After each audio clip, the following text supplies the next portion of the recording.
नमस्कार, आपण पाहत आहात बहुजन हिताय न्यूज, जनसामान्यांचा बुलंद आवाज।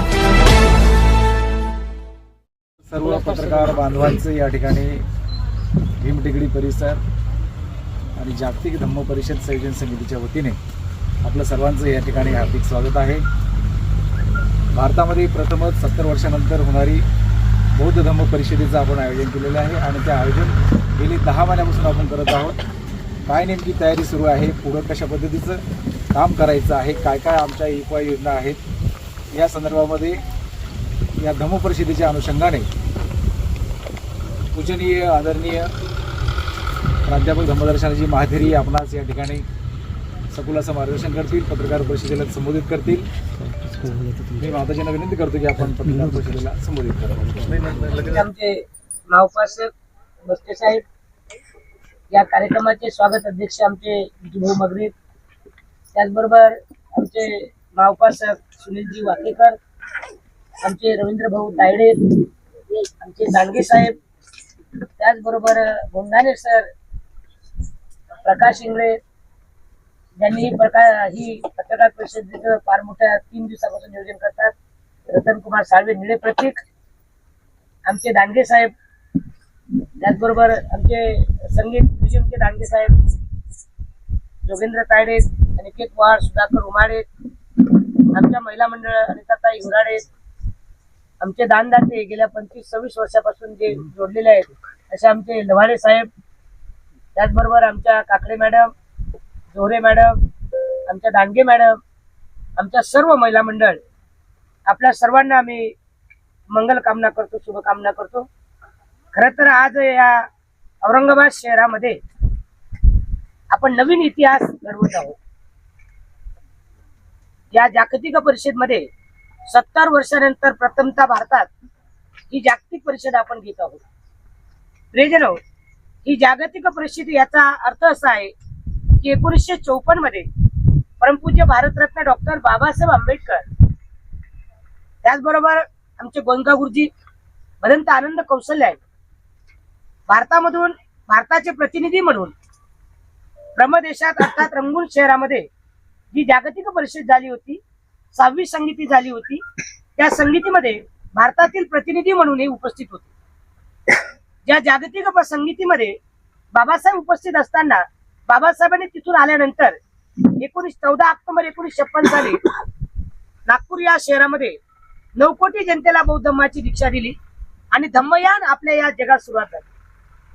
त्या 1954च्या जागतिक धम्म संगीतीचा प्रतिकृती म्हणून आपण विश्वशांती बुद्धविहार, भीमटेकडी, जटवाडा रोड, लेणी परिसर, छत्रपती संभाजीनगर, औरंगाबाद या ठिकाणी आपण ज्या बाबासाहेबांनी 1954 मध्ये त्या संगीतीचं मनन चिंतन करून या भारत देशामध्ये परत धम्मयान सुरुवात केली, त्या धम्मयानला कुठेतरी खीळ लागत आहे, एक निराशा येत आहे आणि म्हणून आम्ही गेल्या 1 वर्षापासून या जागतिक धम्म परिषदेची आपण तयारी करत आहोत। या जागतिक परिषदेचा उद्देश असा आहे की या समाजामध्ये सामाजिक, धार्मिक, शैक्षणिक, वैद्यकीय आणि उद्योजक ही प्रगती व्हावी आणि प्रत्येक घरामध्ये बाबासाहेबांचा संदेश हा पोहोचावा, हा सम्यक उद्देश या जागतिक परिषदेचा आहे। या जागतिक परिषदेमध्ये सर्व धर्माचे धर्मगुरू आम्ही बोलवणार आहोत, सर्व जाती धर्माच्या पलीकडे आपण ही जागतिक परिषद घेणार आहोत आणि या जागतिक परिषदेमध्ये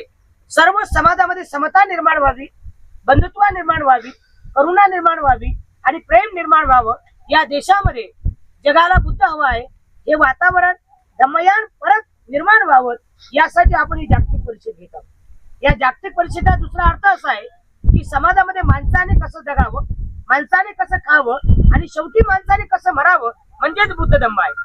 बुद्ध धम्म कुठल्या जातीचा, धर्माचा, पंथाचा, कोणा लिंगाचा नव्हे, तर बौद्ध धम्म हा माणसाने माणसासोबत कसं जगावं, माणसाने कसं खावं आणि शेवटी कसं मरावं, हा एकमेव धम्म आहे की जगातली नीतिमत्ता आपल्याला शिकवते आणि ती नीतिमत्ता या जगातली ढसळत आहे की पुनरुत्ती निर्माण व्हावी आणि बाबासाहेबांचं धम्मयान पुनरुत्ती चालू व्हावं, यासाठी आपण ही जागतिक परिषद घेत आहोत। या जागतिक परिषदेला अंदाजे 25 देशातील बौद्ध भिक्खू आणि भिक्खुनी आपण बोलवत आहोत। त्याचबरोबर या जागतिक परिषदेमध्ये संपूर्ण भारतामधील जे पालीचे विद्वान आहेत, साहित्यिक आहेत, विचारवंत आहेत, लेखक आहेत, कथाकार आहेत, या सर्व उपासक उपासिकांना आम्ही निमंत्रित करत आहोत. काही लोकांना निमंत्रण दिलेलं आहे, काही लोकांना बाकी आहे. औरंगाबाद शहरातील पूर्ण राजकीय जे काही स्तरावरती आहेत, मग खासदार असतील, आमदार असतील, नगरसेवक असतील, ग्राउंड लेवलला राजकीय पुढारी असतील, सर्वांना आम्ही या ठिकाणी निमंत्रित करणार आहोत. आणि सर्व जाती धर्माच्या पलीकडे आपण ही जागतिक परिषद घेणार आहोत. या जागतिक परिषदचं आव्हान एवढंच आम्ही या ठिकाणी महाराष्ट्राला, संपूर्ण भारताला एवढंच आव्हान करतोय की सर्वांनी ही जागतिक परिषद आपली आहे, आपण या जागतिक परिषदेला स्वइच्छेने सहभागी व्हावं असे आम्ही सर्वांना आवाहन करून या परिषदेसाठी महाराष्ट्रातील 25 देशातील बौद्ध भिक्खू आणि भिक्खुनी येत आहेत. मी सर्व बौद्ध भिक्खूंच्या धम्मदेशनेचा लाभ आपला सर्व महाराष्ट्रातील, भारतातील लोकांना व्हावा असं आवाहन करतो आणि या ठिकाणी टाकतो.